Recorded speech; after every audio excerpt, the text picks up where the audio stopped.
talk about another kind of travel that is probably as strenuous, but a little closer to earth, and that's airline travel. I can't imagine a situation happening on a Virgin flight that happened on a certain United flight.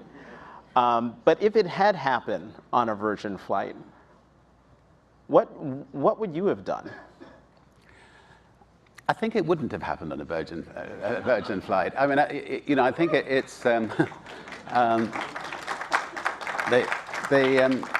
I think that, the whole reason that Virgin set up 33 years ago with Virgin Atlantic was because airline travel was pretty dire, and the way that people were treated was not great.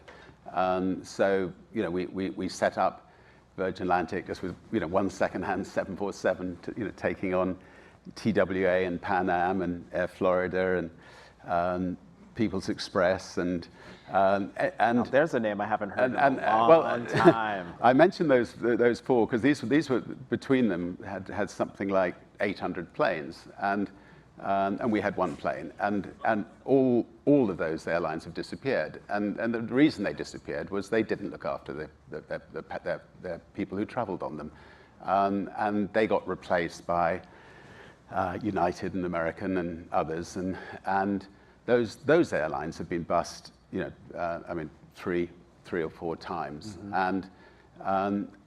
And in America you have something called Chapter 11, where which is great. You just, if management mess up, they just they just get rid of all their creditors and they start all over again.